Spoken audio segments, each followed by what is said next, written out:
Hello, this is SongDive, a new podcast hosted by me, Ali Kuva. And me, Sarah Tudson. Both Sarah and I are songwriters and performers, as well as producers and engineers. I make music in New York City under the artist name Ali. And I make music in Los Angeles under the name Illuminati Hotties. We're starting SongDive because we want to create a forum specifically for female and gender-expansive artists to share details about their songs, such as why a song was written and also how it evolved from voice memo to final recording. We're diving deeply into the music, lyrics, production, and engineering behind some of our favorite artists and songmakers' latest works. Without further ado, let's dive in. Today on SongDive, we had the pleasure of speaking with Spencer Peppet of the band The Ophelias. Spencer was kind enough to share about the experience of making the Ophelias' latest record called Spring Grove, which comes out April 4th, 2025, and working with Julien Baker, who produced the record, and Calvin Lauber, who engineered the record. The first single off Spring Grove is called Cumulonimbus, and today we had the pleasure of diving a bit deeper and learning more about the song's origins, lyrical inspiration, as well as the process of making the music video for Cumulonimbus, which was directed by filmmaker Jo Shaffer, who also plays bass in the Ophelias. I personally had this video on repeat the other day because of how stricken I was by the vivid coloring and trance-like state the song's narrative and accompanying visuals conjured. I'm ever impressed by Spencer's range, grace, and competence as a creative person, and I was so grateful we got the chance to talk to her. We hope you enjoy our conversation with Spencer Peppet of the Ophelias. Also, the Ophelias will be on tour this spring in celebration of the release of Spring Grove. They're coming to Philadelphia, Brooklyn, Vienna, Virginia, Boston, Portsmouth, New Hampshire, Chicago, Columbus, Ohio, Lansing, Michigan, Toronto, Montreal, and Burlington, Vermont. So if you're in any of these areas, make sure to check out one of their live shows. Okay, here we go. Spencer, thanks so much for joining us. Can't wait to talk about your new song, Cumulonimbus. Yay, thank you. By the Ophelias. It just came out. I would love to just hear about like how that song came to be. I know it's the first single off the record, Spring Grove, out April 4th. So very excited for a new record. What were like the origin stories for this song, if you don't mind just kind of jumping into it? Yeah, sure. First of all, thank you so much for having me. This is so fun. I'm so excited that you guys are both doing this podcast together. It's so fun. Thanks. I love watching it. Thanks.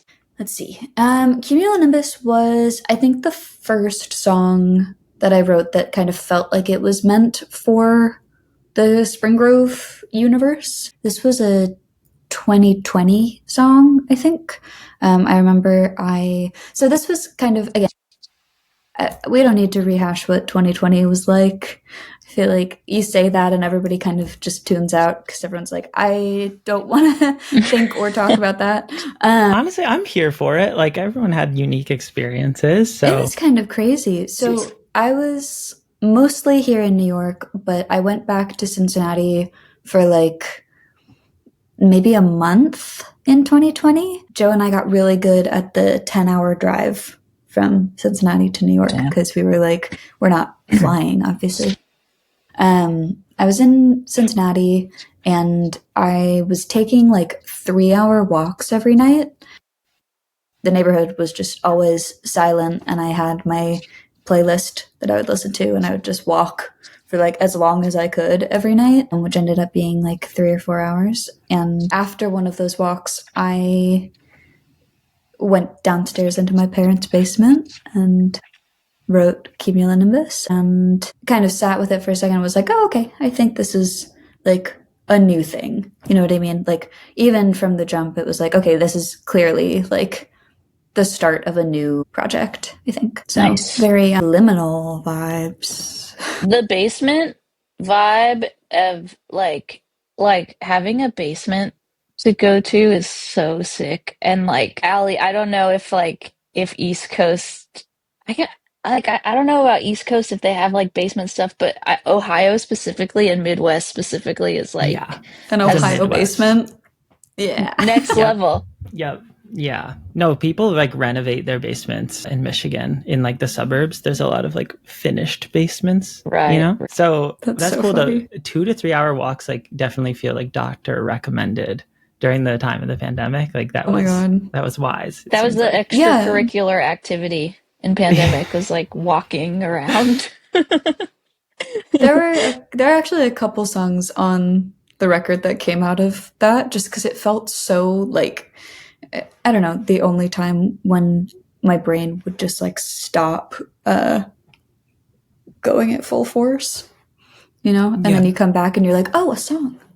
Was that a daytime walk or a nighttime walk for No, nighttime, Cumulonimbus? starting at like, I would walk from like 8 to 11. Okay, cool. Gosh. Cool. Yeah. Nice. That is late night. That's like headliner walk set. Yeah, exactly. Did you ever make a point to like call people during those walks, or was it meant to be totally solitary? Like, what was your relationship to like your phone at that time? Yeah, you're listening to a playlist. Sometimes I would call friends. They were long enough that I could do multiple things. Yeah, you had opportunity. So I would call my friends or check in with people, but mostly it was like, I had this playlist. It was really good. It was a really good playlist. And drop the link. I will find it, honestly. I remember it was like what's that record? Folklore had just come out. And yeah, it was a lot of like, I would go from like the Books to Taylor Swift to like Gal Costa to like Haim. Yes. And I had it all planned out. Whoa. I stand by this. I think if you like intersperse the Books and Taylor Swift, it works so well. They're a great match.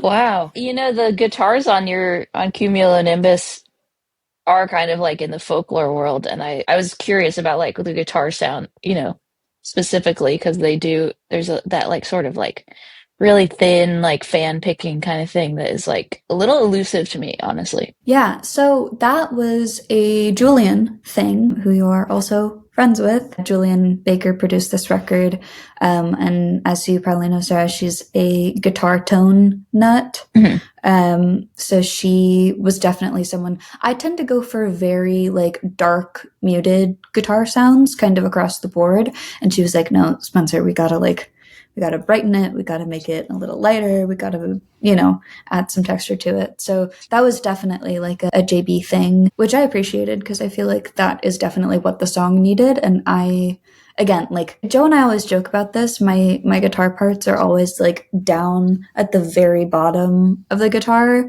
and I like them very dark and a little muddy. And then Jo plays her bass like up here. Yeah. Whoa. So what was it like working with Julien? Like, did Calvin work on this too? Yes. Okay, cool. Yeah. I mean, it was fucking great. Can I curse? Is that okay? Okay, yeah, we're not FCC. We're just Spotify. So, Okay. Cool. Did you go down to radio, Memphis? So Right. Yes, we did. We went down to Memphis. We recorded at Young Avenue Sound in Memphis, and it was maybe my favorite recording experience that we've had. I mean, I also just like, I didn't look at my phone, tried not to open my email, like very just like blinders on. We were there for 10 days, I think. And I mean, Calvin is just an amazing, wonderful engineer. And JB, this was her first time producing for another band, which was crazy also. So sick. And she is just very good at it, like right off the bat. And I don't know, that whole experience was really lovely and very like exploratory. Everything felt very like open, and it was funny. I feel like the first couple days no one wanted to like step on each other's toes. So, very like, no, what do you think? What do you think? Like, just so excited to be there, and like, and us being like, Julien, what do you want to do? And her being like, what do you guys want to do? And then by the end of it, I feel like we had found a really good, just like back and forth, because I trust her opinion a lot. I trust her taste a lot. And I think it was funny. It kind of felt like we both kind of needed to give each other permission to be like, no, like, please tell us, like, let's do this together. You know what I mean? Just because she's so thoughtful and so like aware of like dynamics and stuff like that. So I don't know. It was really cool. And she's so good at this. She's so musically talented. She's so thoughtful. She's so good at looking at things holistically. It makes perfect sense that she would be a great producer. Yeah. Were y'all working from demos that you had developed, or like did you go into okay, I see you're nodding yes. Like, did you go into those 10 days like, first we're going to do a bunch of drums or we're going to like live track? I'm just curious about like how the album kind of like came to be recorded. Yeah, so it kind of started in, I guess this was also 2020, like late 2020, because she sang on a song from our previous record. She did harmonies. And then, a week or two later, her manager called us and was like, hey, she wants to produce your next record. And we were like, what? That's so sick. And so we kind of started the process by, I'm a Google Drive girl. I love having a drive. I actually kind of have an insane, I'm a double Virgo. I'm a Virgo sun, Virgo rising, Aquarius moon. And I think that very much comes through in my Google Drive because I have it just insanely organized to the point that my friends make fun of me for it. I love that. But I'll show you. I'll send you a screenshot. But I made her a Google Drive of like 20 songs, I think, with all the lyrics and whatever. And then we kind of did like rank choice voting with her and the band. And I can't remember if Cal did it too. I think he did. I'm not sure. But we each like picked our top, what was it, like 7 or 10 songs. We ended up with 13 total, I think. Excuse me. So we started with that. So she kind of helped choose what songs are on the record. There were like a couple. There was one that she and I both wanted to do, and the rest of the band was like, hard veto. We're not doing that. Really? Because they said it sounded too much like Wonderwall. Okay, I'd say you Wonderwall, win. yeah, let's go. And JB was like, the queer girls deserve a Wonderwall too. Yeah. So maybe that will make a resurgence. 100% needs to. I think it was a good choice though, because I think we don't necessarily need another Wonderwall, considering how good Wonderwall already is. Okay, that's fair. I'm trying to hear it. Yeah, I mean, I'll I feel send you like the demo. I'll send it to you. the format of Wonderwall please is do. that of an iconic hit single. So, But yeah, there were a couple songs, like there's one song on the record, Crow, that I personally was like, I don't know, like it's fine, like I think it's okay. And my bandmates were all like, no, we have to do this one. And from previous experience, whenever my bandmates all like a song, I'm like, okay, we're doing it because I trust you guys. And like, I don't know if y'all are familiar with our previous albums, but there was a song on our last record called, was that our last record? It was Sacrificial Lamb from Crocus. That one I was like, I think it's like okay, like it's not, I don't think it's my best work ever. And then Andrea was like, no, we're doing this, and sent me a demo with like 50 violin tracks on it, and I was like, okay, I get it. Amazing. I'm good. And then it ended up as like a single on the record and stuff like that. So whenever they all agree that we should do something, I'm like, I will give up control here. Let's do it. I trust you. So that happened with maybe Shapes a little bit. I think Andrea just had more like things that she really wanted to do on that song, which again, like when my bandmates come in with very specific ideas, and like we have built up this language and this trust over the past like 9 years of being a band. So I'm like, when they come in with stuff, I'm like, let's do it. And if I don't like it, like we'll talk about it. But I don't know, I trust them a lot and I trust their taste. And so then also being with a producer and an engineer where you trust their taste and you trust their instincts, it was like, let's go. How collaborative is the writing process between you and your band members? Yeah, I tend to write a full song, lyrics, melody, guitar part, and then I'll send it to them, and then they'll each write their own parts. And then we kind of do all the little, like, additional ear candy stuff together. So, like, any little synth lines, or, like, there's a couple songs. I think Vulture Tree is one where, like, Andrea couldn't like find a part that she liked, and she was like, can you just try writing something? And so I literally sang into my phone mic, what if you tried this? And then she liked it and we used it. So it's little things like that, but I find sending a pretty fully formed demo has been the main way. Although I would really like, I've been telling Nick, I'm like, I would love to try writing a song starting with the drums. I feel like that would be a fun exercise, you know? That's cool. Just because his parts are so dynamic and weird and cool, you know? Like, his brain works in a way that I can't understand, and I am grateful for that. You know what I mean? Like, he's so smart and so, like, again, like, weird with his drum parts. I love it. Yeah, I'm glad to hear that, because one of the first things I noticed was, like, from the beginning of Cumulonimbus, there's like this. He freaked it. Yeah, it's so sick. He freaked it. The second verse of Cumulo is like one of my favorite things that he's done. He's doing this crazy little ticka ticka. I love it. Yeah, that's so sick. There's also like this like phantom like there's like these swelling sounds that I can't quite figure out what they are. Are they like your voice plus synths or whatever?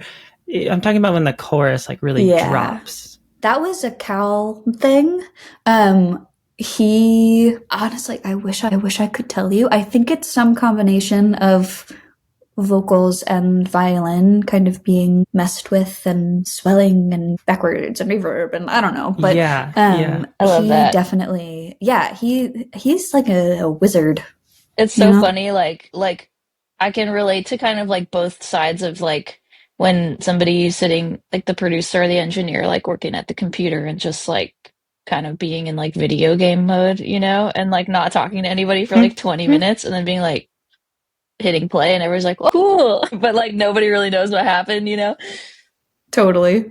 That's cool. Do you like pop your headphones on for that, or like how would you work on something like that secretly? Me personally? When there's people around. Yeah. I feel like I'll just do it, and like it's weird. I mean, I can imagine that this was maybe similar to how this happened if it seems mysterious, whatever Calvin did. But like, I kind of feel like I just am like trying a bunch of stuff, and then like kind of everybody just is like, you know, chatting or like kind of listening or just like, I don't know. I feel like there's just like sort of built-in time for like weird computer breaks, and it seems like whoever's working at the computer is doing something, but then they kind of are like, hey, like listen, and you know, like everybody sort of tunes into whatever was happening. But I don't know, I just do it out in the room because I feel like I don't know how to explain. I'm not very good at like talking and doing it at the same time, which some people are amazing at that. And I kind of feel like I just have to like play around with it and then actually play it back, you know? Yeah, and like focus on it. Yeah. Hey, what's Calvin's last name? Lauber. Okay. Lauber. Lauber? Calvin Lauber. Lauber? Calvin is awesome. So Calvin has been Julian's sort of like engineering shadow, you know, co-foil for all of the Julian records, and he did some Boy Genius stuff, and he also has his own thing going on and produces bands, and he's out in Nashville now, but I think he was in Memphis for a while, and he also tours with her. Yeah. Yes. Yeah. So that's awesome. That seems like a real dream team between the two of them. Is there 4 or 5 Ophelias? 4. You, bass, drums, violin? Interesting. Okay, cool. Yes. Something I wanted to ask about was the music video, and just get to give you a chance to talk about, because it is absolutely incredible. Like, I was blown away. We watched it like 3 times in a row, because there's different things to catch every time. So many different like various like settings that it takes place in. It's colored so well. It's so rich and like luscious with color.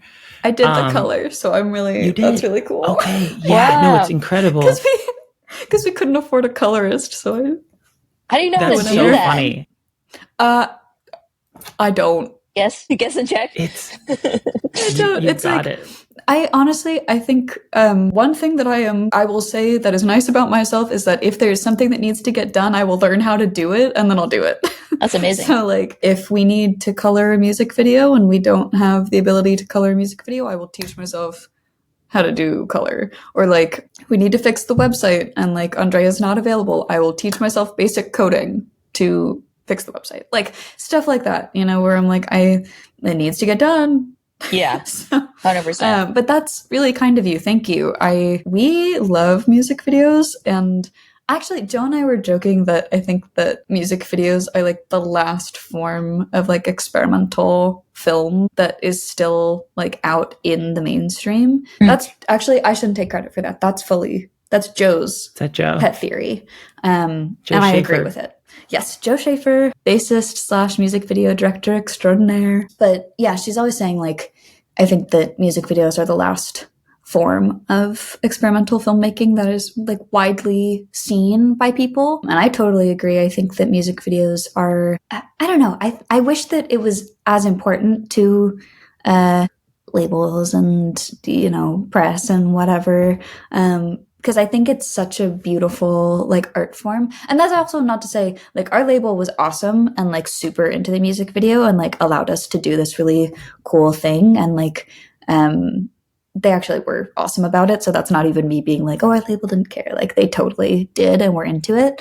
But you know what I mean? It feels like it used to be kind of like TRL, MTV, like music videos were like this huge thing. And now it's more like, oh, you know, kind of off to the side, whatever. But I'm like, let's bring back the music video. Like, let's reprioritize the music video. I think it's such a cool art form. And I love the idea that like, you need the song itself stands alone, but you also have this other way of like visually expressing what the song means or like introducing a new aspect to it or like, again, like visually exploring the world of the song or the record or like trying to convey something that you otherwise couldn't because the medium is different. I don't know. I love stuff like that. So, for the Cumulo video, Jo and I co-directed it. And it kind of felt like, I don't know, this whole record feels like a little bit of a reintroduction for us. Like it's a different sound than we've done previously. It's a little bit louder, a little bit, I don't know, for the last record for Crocus, we were like, let's bring in every single person we know. Let's have, you know, as many collaborators as possible. Let's have 8,000 violins and a bassoonist and, you know, our friend Kate Wakefield on cello. And like, let's kind of, you know, expand outwards as much as we can, which was a really fun process. And I do still love that record. And I, you know, but that was 2019 that we recorded that. And so for the next one, we were like, okay, let's distill. Let's like the four of us, JB and Cal, like, let's make this record. So it felt like, you know, a lot had changed. Mick had come out as trans, Jo had come out as trans, like, again, reintroducing ourselves to the world. That process definitely takes a little bit of time. I think we've said that for the last couple EPs too, but it's like, it is still true. And it's like, you have to kind of keep reintroducing yourself to the world.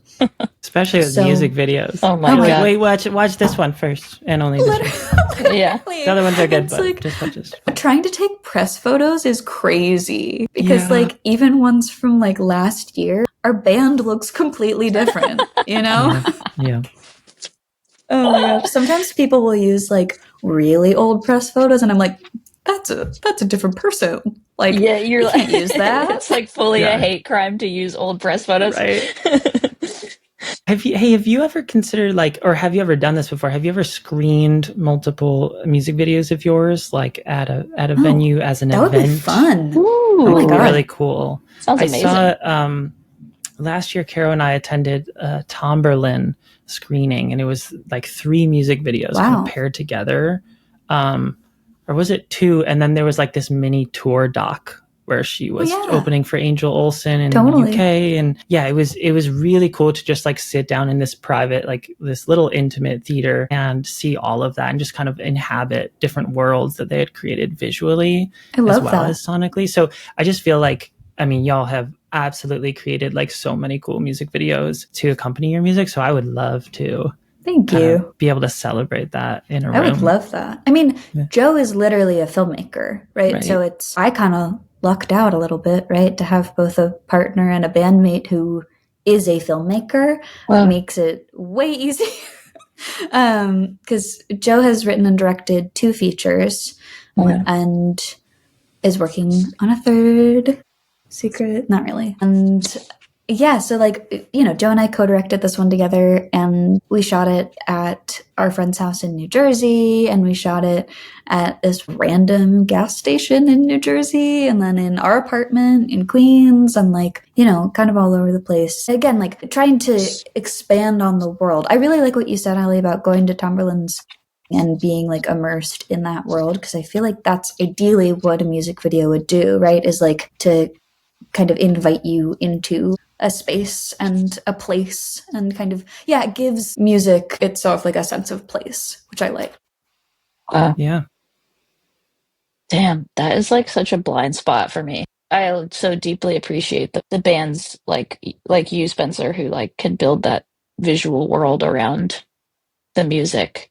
I'm like, thank you. I'm very in the space of like, I already made the music, I'm done.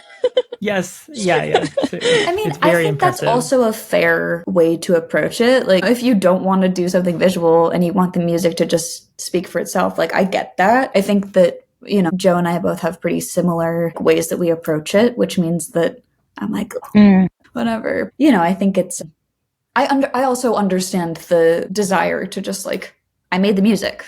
Let it just be the music, you know? Yeah, I mean, it's weird. It's interesting because I feel like the world is both not able to like appreciate like the way music is consumed. Like people like need a visual piece with, you know, the way sort of like people are discovering their music now, and at the same time, like you said, it's a little bit like pulling teeth to get like an appropriate music video budget happening, because at the same time, like YouTube and full-length music videos don't hold the same like sort of career-changing weight that maybe they did in like the 90s or the 2000s. But then it's like, well, if we don't have visual pieces, like how are we supposed to get our music in front of people? Because now people need, you know, an Instagram reel or a TikTok or something to like put them in our world, and they're not just hearing the songs on the radio or on Hype Machine or whatever, you know?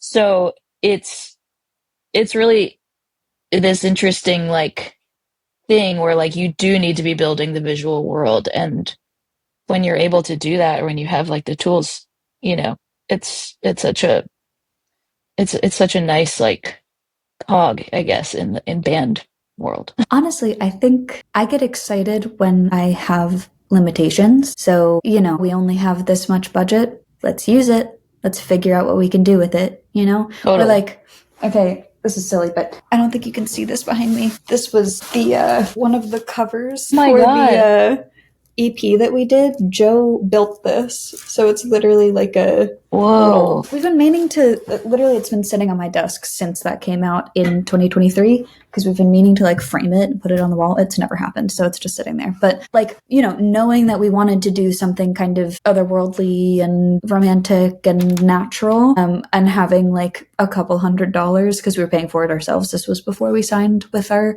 new label. But Jo was like, why don't we build dioramas?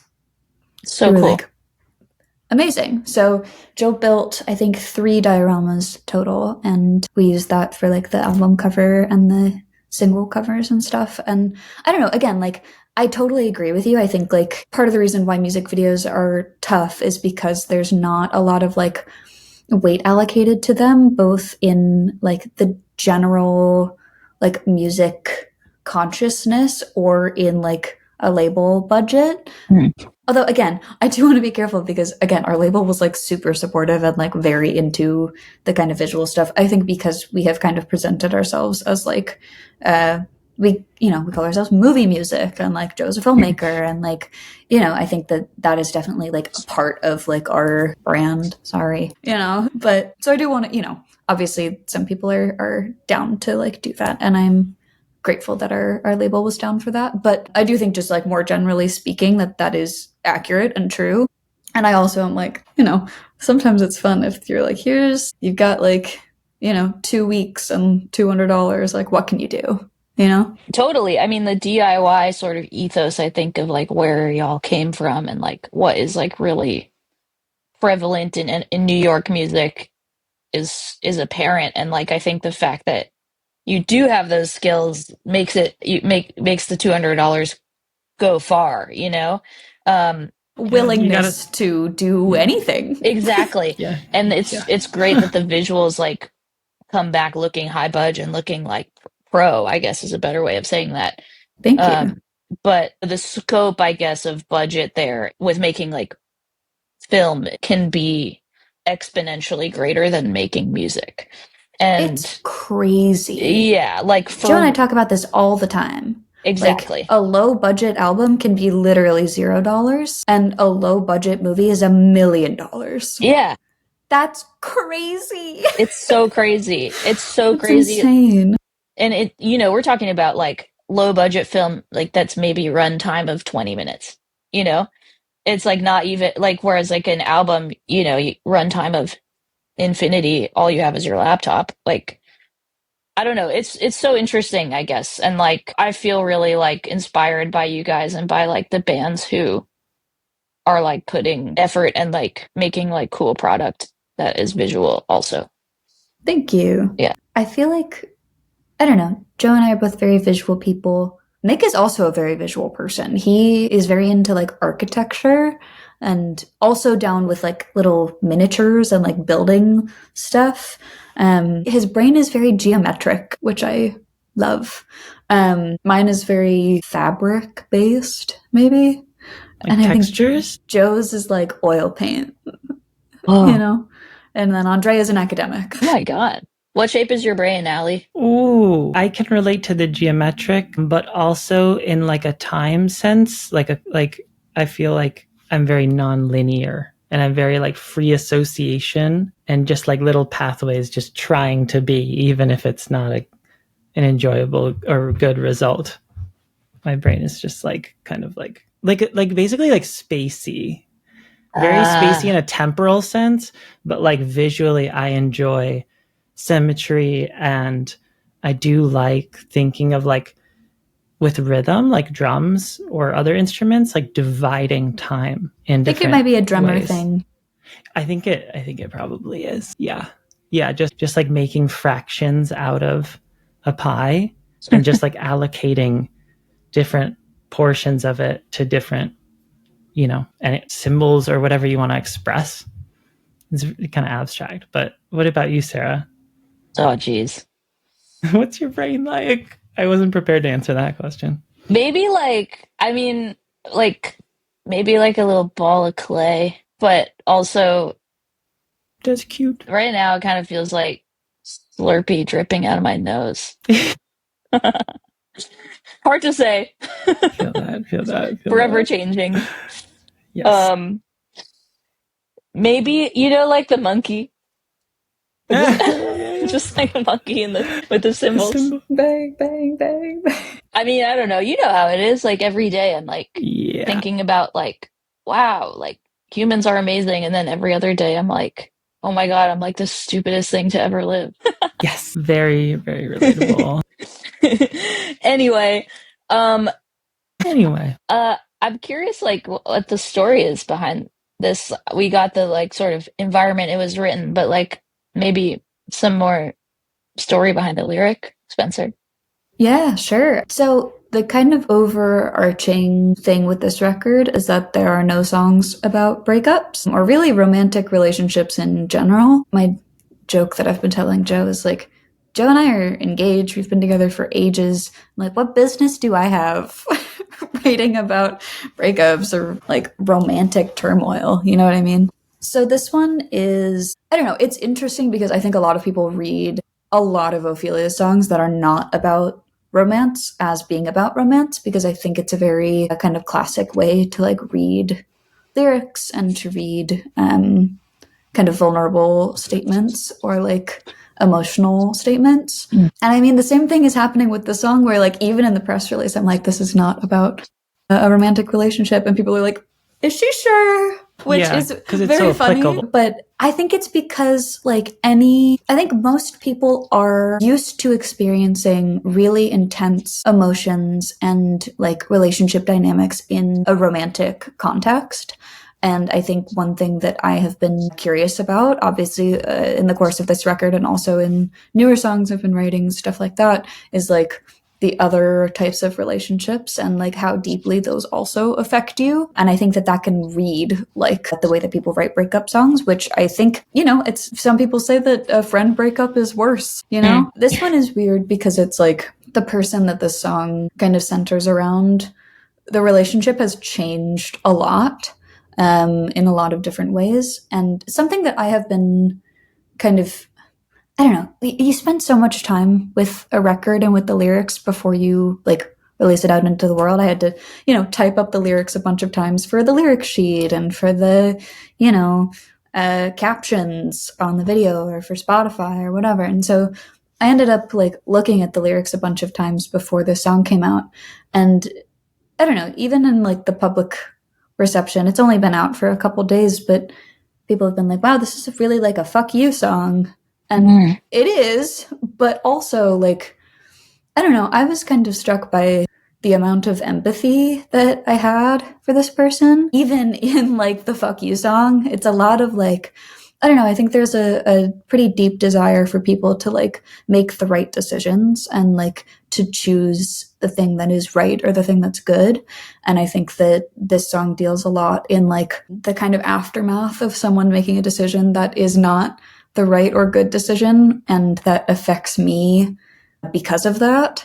And having to be like, okay, like you made a really weird choice. You made a very strange choice that is not what I would have done and actually leaves me in a really strange position.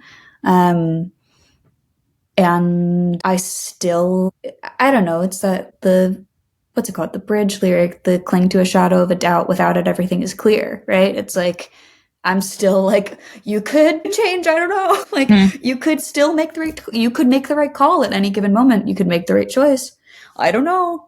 Maybe. We'll see, right? The future, you could make the right call in the future. Does this person know that they're I don't know. the song's target? I don't think so. You know, I think, again, I'm like, that's none of my business. Like, Fair, yeah. A lot of the people that these songs are about, you know, we've fallen out of contact, or this is about something that happened many years ago, or this is, I don't know, songwriting is a processing tool. So I'm kind of like, I think that as long as I don't like name names or say something that is like unreasonably cruel about someone, I'm kind of like, I think I should just do my thing.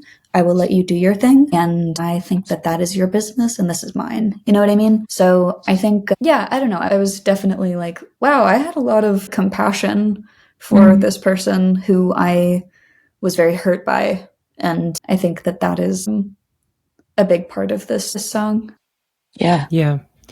If I could take a moment, I would love to just quote like one of the choruses. Sure. It says, "I know that you're going to miss me more than you say you will. The memories you lock in the trunk of the car are going to start to bang on the back window, cursing at nothing, smashing the taillights and waving hello, saying, you better pull over." It's just such like vivid imagery. I enjoy that so much. And I was wondering if were you reading anything at the time, or do you know what was like influencing that kind of idea to use that imagery, or did it just come to you? Yeah, that's what people recommend that you do if you get kidnapped.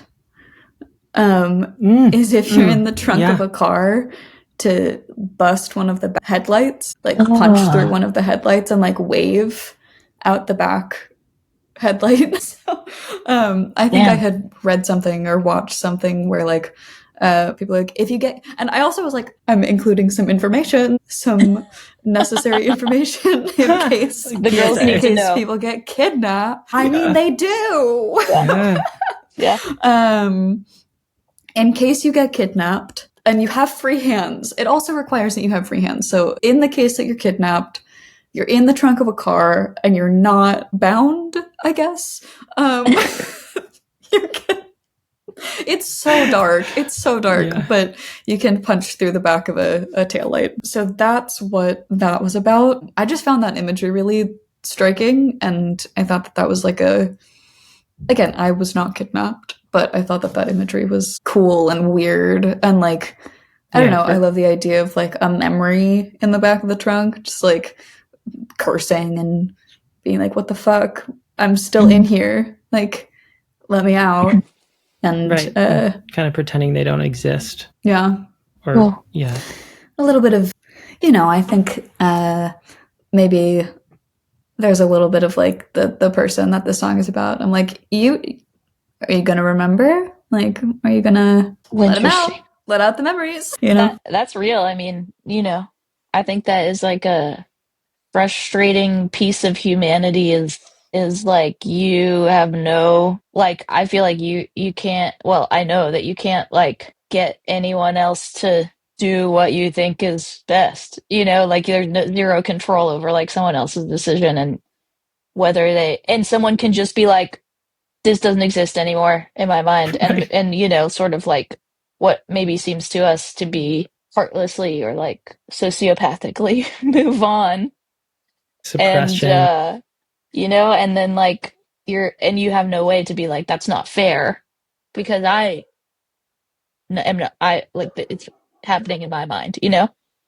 Totally. I mean, I think that's a huge piece of this record too, is like it's about the decisions people make and why they make them, and realizing that like I have no control over those decisions. And also like me and my own decisions, and realizing, wait, I do have control over the decisions that I make, and I have to make good ones. You know what I mean? Totally. So lots of that. Awesome. But also, like, you see why people would read that and be like, oh, breakup song.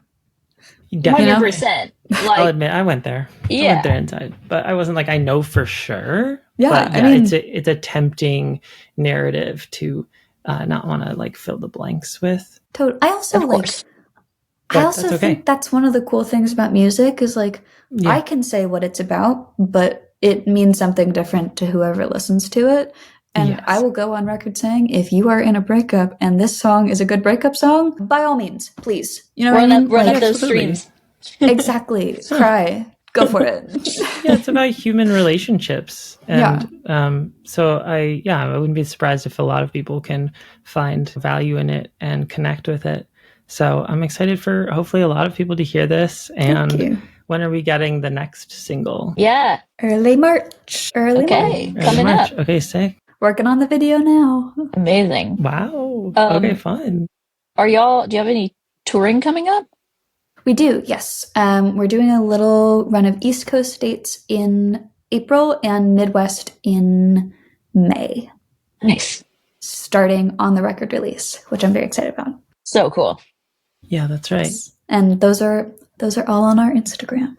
Great. On the Instagram, we will also plug them. It looks like it's April 4th through May 14th. Thank you.